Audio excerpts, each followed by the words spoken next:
This is a Hagstrom. I think there's 2 dots above the O. Hagstrom Ultra Lux XL2. The very much sought after guitar because it has a very special neck. It's ultra thin.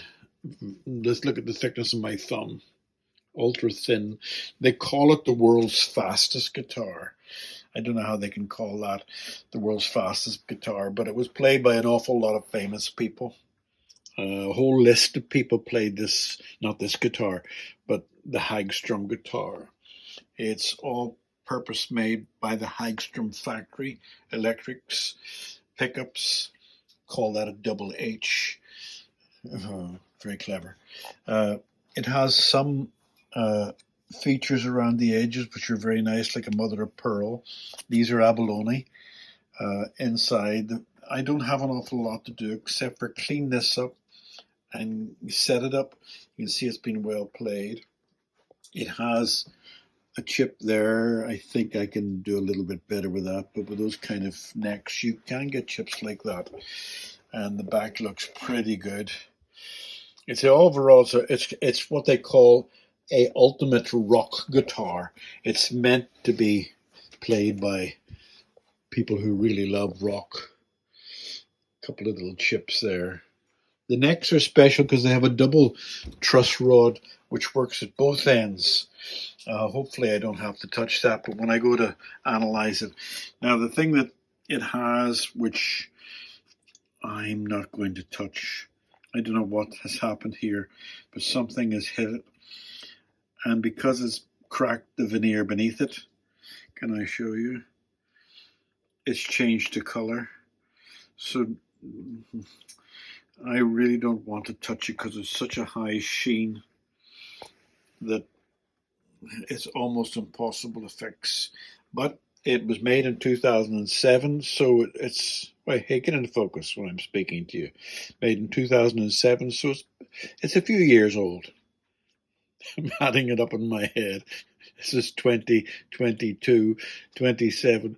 It's 15 years old. So, right, okay. Okay, we'll put the other camera on. It's going to get a setup.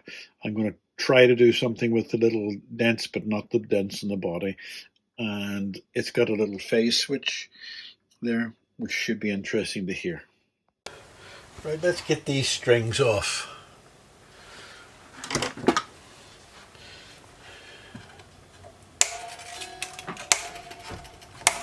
And guess who's coming along? There she is. She hears the clipping of the strings and she starts to eat them right away. You're like clockwork, young lady. You're showing off for the cameras now, aren't you? Aren't you? You're showing off for the cameras. Well, while I work at this end, you can pretend that you're eating a string. You're only showing off because you're a prima donna.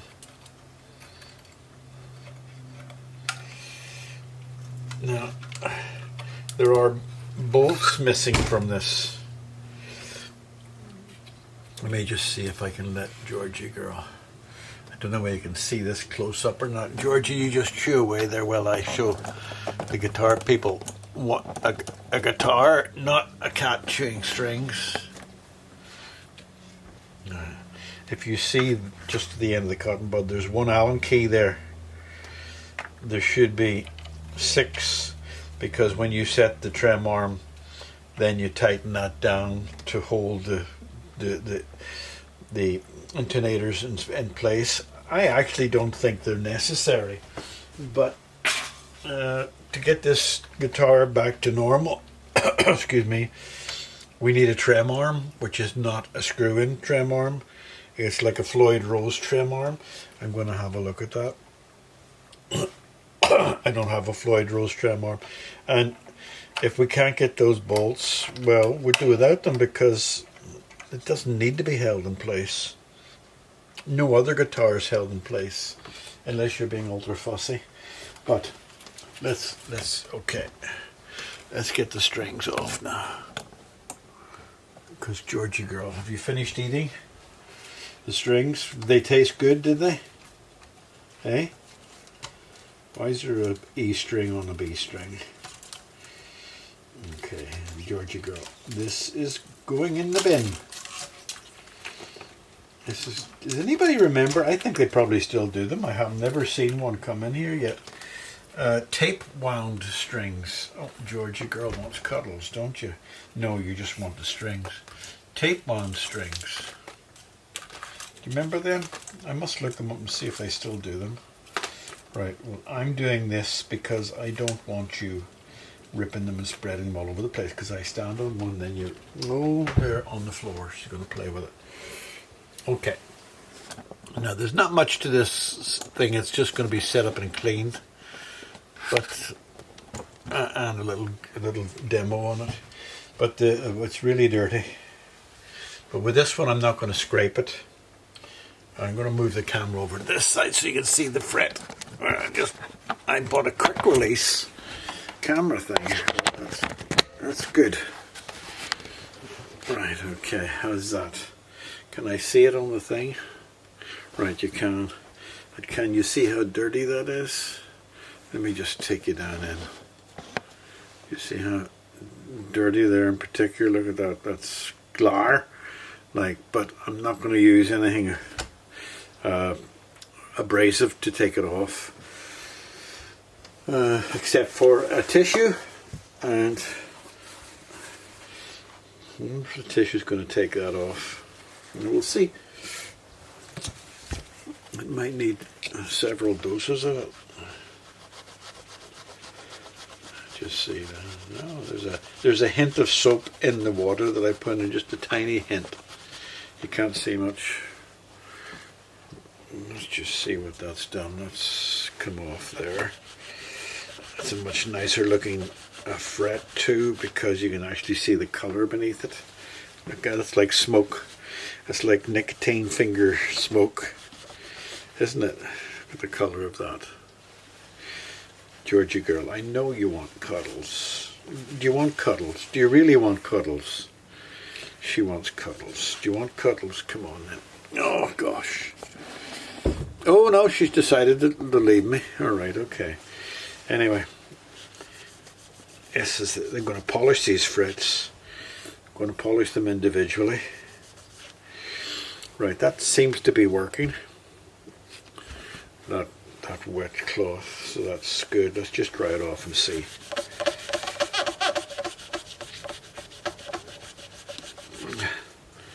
That's better, isn't it? You can actually see, almost you can see the grain through it. Yeah, that's better. That's much better, isn't it? Yeah, still a little bit there. It's not coming off. Maybe it's not dirt, maybe it's finger wear, but the rest of it's definitely dirt. So let's just moisten the whole neck and let it do its work. You can see it gets played to the 12th fret, maybe the 15th fret gets played as well, but not very often. So we'll get this a good, as I say, there's a little bit of a hint, a very, very small hint of soap in that. But as you can see, before I rub it, you can see how the dirt's on it.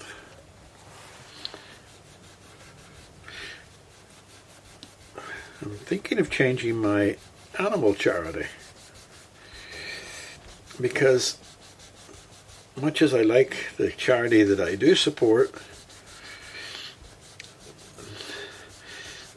I have guitars sitting here, about 8 of them, that I need to sell, and it's so tedious selling them. Well, I tell you what I might do before I'll change my animal charity. They do have a shop down in the center of my town, and I'll see if they're interested in putting my guitars in their shop for sale, because I don't want to give the guitars I have away. I have a Charvel or a Charvel, and I have a couple of good acoustics and a couple of encores and things like that, but they've all been set up and worked, you know, and done properly, and I don't want to end up putting them on an auction or a Facebook site. Maybe I'm just too lazy. That's what the problem is, I think. Maybe I'm just too lazy with that. I don't mind doing the work on the guitars, but selling them is such a pain. And I'm too soft. All right, okay, take 60 quid, or all right, take 50 quid. But if it's in the shop, maybe they can do a better deal and make more money for the animals. The shop that they have, the Assisi shop, is all staffed by volunteers, so there's no rates they have to pay. I'm not even sure what they pay in rent, if they pay any rent, but maybe they do. But even at that, you know, I'd rather give them the 6 or 7 guitars and give people to give. I've actually stopped asking people to give me guitars that they don't want, and I'll do them up because I'm running out of space here. I actually am not taking in repair guitars either. And that's only because I want to get rid of the backlog of guitars that I have, which are going to be sold. It's not the backlog of any customers' guitars, because I don't have that. But I have a backlog of guitars which I've been given. And most of them are ready to sell, but I just don't have... Maybe I don't have the inclination to sell them and all that bartering and stuff. Maybe if the shop will just take them, put them on display and sell them for the price that I recommend them to sell it for, it might be better. What do you think? Look at that there. That's like a yellowy old rag, like a yellowy old rag. That's done the job, and that's better than the other neck I was working at this last. My fingers so sore. Scraped 2 necks, and they were big, thick, glory necks, and one had solid gloss paint on it. My fingers sore. Yep. Right,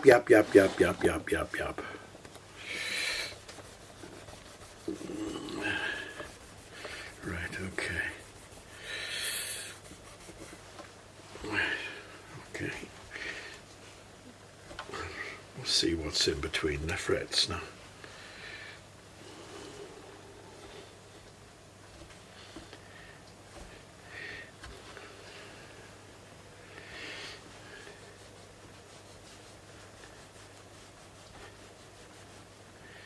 Yeah, the frets are not too bad all around. That paint hasn't sealed the fretboard, which is, I'm glad to say, because it can take a little bit of oil on it, which will help a lot. Right, okay, that's it, pretty clean. Now, didn't take much, dirty little thing. And the strings can go on the bin now because Georgie girl's fed up with them.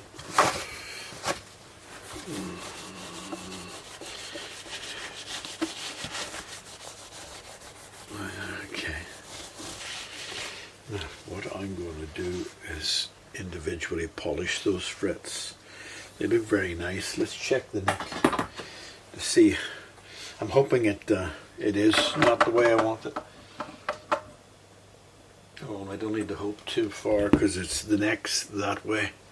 And it needs to come down, so it needs to be loosened. I wanted to see what the truss rod's like because they talk about this truss rod as if it's something special. Just looking at the markings on the guitar, feels like there's little dentations there. But next bit will be adjusting the truss rod and then putting it all back together and adjusting the head. Well, this is a first. No matter what I tried, none of my Allen keys would fit. So I can only presume that something's holding it back and that nut's sitting right down in. So it looks like I'm going to have to knock the nut off to get to the Allen key. So where is my knock the nut off Allen key holder? Where is it? Oh, there it is there, a rubber. Right, okay, it was only held on with 2 little drops of glue. And let me just see. The very small Allen key. I'll have a look inside there and I'll show you. That's the sort of standard size, but look how small the Allen key is for this. And it goes in, and the nut was stopping it going in, so I need to loosen it and just see where we go with that. Yeah, it's alright. It's still a bit too tight. Let me just loosen. I think I've loosened it. Of course, they say it's a double truss, doesn't it? And there's only one thing there, so it's not giving me the underbow I like. Let me just keep going to see what happens. Give it several good turns and see if I'm getting anywhere with it.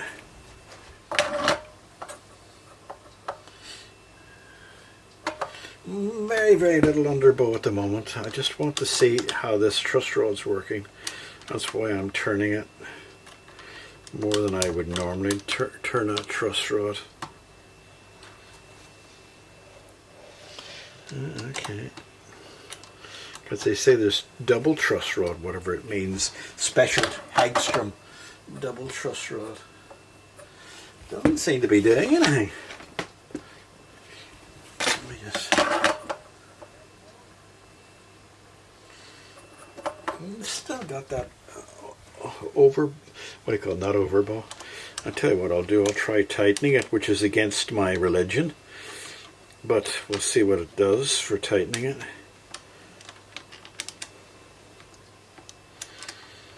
I'll have to tighten it to make up for how I've loosened it.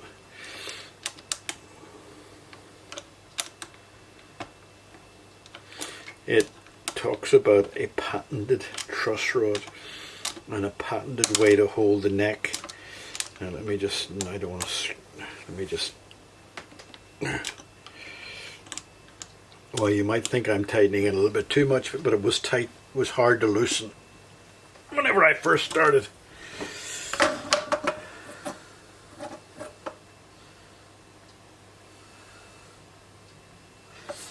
So I don't understand that.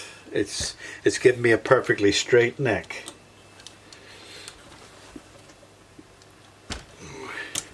How can tightening something give me a perfectly straight neck?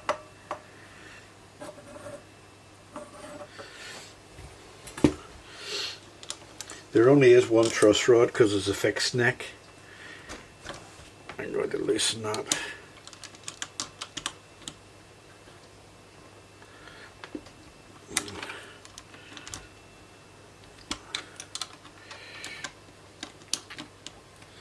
I was expecting more of a movement with the truss rod like this, because they brag about their truss rods.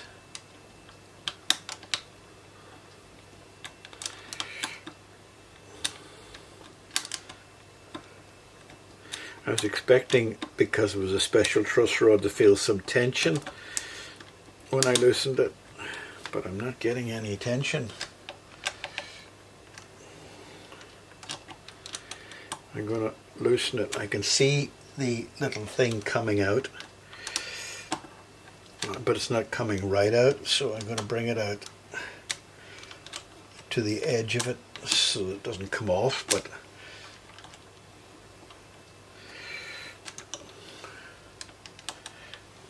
and right, that's it, right parallel to the edge of the thing. And let me just feel. Yeah, I've got an underbow now, but it's a hair's breadth of an underbow for all that loosening. I'm going to let that sit, clean the head, but I'm not going to touch the neck again until I'm 100% sure. If it's not, maybe it's been tightened too tight for so long, it's going to take a time to ease itself back down again. So I'll just clean the head, and again, it's just a matter of very nice, you can't really see it on the camera, but a very nice pearl effect around the edges. It's almost like it's not paint, it's almost like it's abalone or mother of pearl right around the edges, but it's so well done that you're hard to see any joins or anything like that there. So it'd be interesting to know how they did that, but that's because I'm a boring old fart that likes to know these things. Right, okay, so that's the head a bit cleaner. You'll notice in there, can you notice in there, that the wood is a composite wood, they say, for the neck. It's not anything the way we would know it, you know, like rosewood or anything like that. There's a composite wood, and it's on a maple basswood body and a maple neck. But the fact that you can see the wood underneath, that means that there's a layer. Can you see that? Maybe you can't. Come back down there. See a little hole there? That means it's layers of wood, and there's a little bit of it came off there. But that does fit down, and it blocks the truss rod adjuster. Pain in the ass. But anyway, let it sit, see how it goes, and we'll come back to that, because I need to eat now. Now here's the thing. Now that I've washed the keyboard and got all the dirt off it, it's showing through the black, even though I only took off the dirt. But if you look at it in a pattern form, you'll see that there's fingers being used there a lot, and as you go down, the fingering is used on that fret, but also on the edge the whole way down to there. So maybe the guitar player played mostly there and there, right? I can't quite understand why that is, that part there is. So maybe my theory of guitar playing is completely wrong. But even at that, I don't like the look of it. So I'm going to actually put a little bit of black stain on it. But the problem is with black stain is not permanent.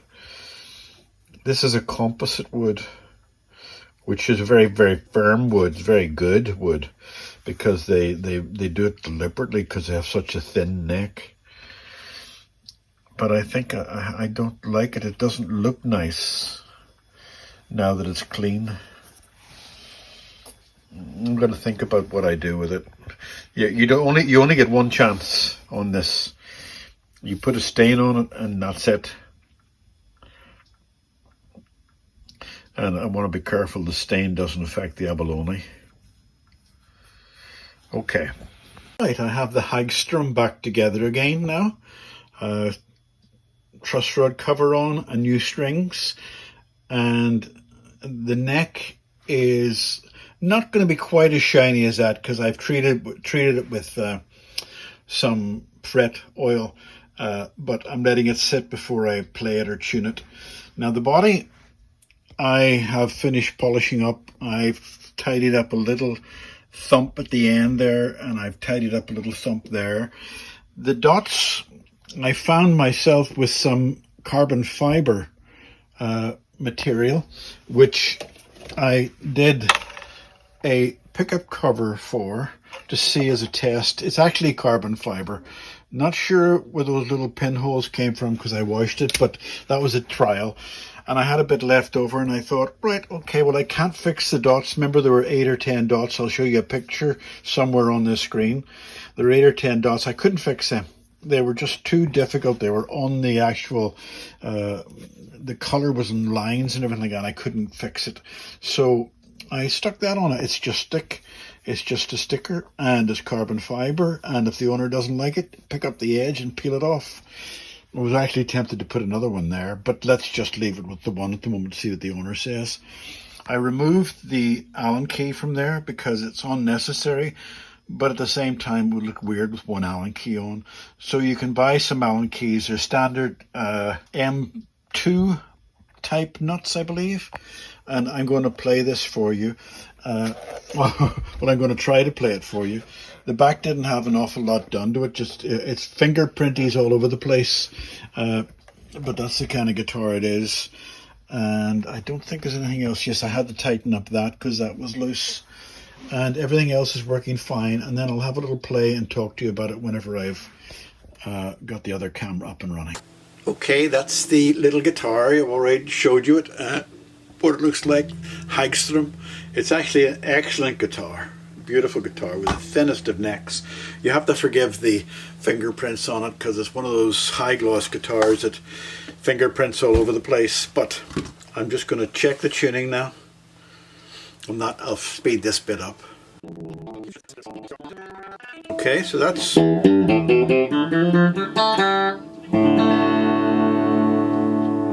Let's have a listen to that switches.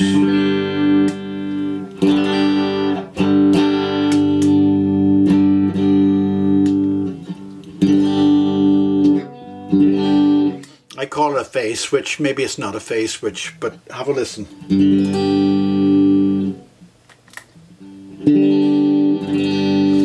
Slight fuzziness to the whole thing, which is nice, which is actually quite nice.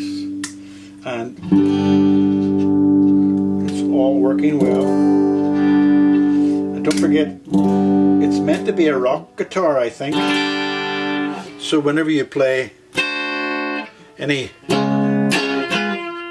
Oh, my fingers. Quite a good loud.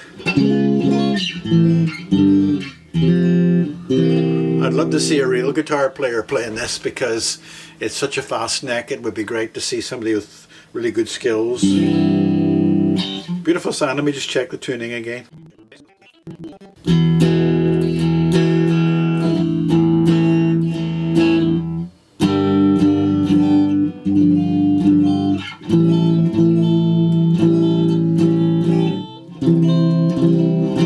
Look how far you can get up. If I could only play up there.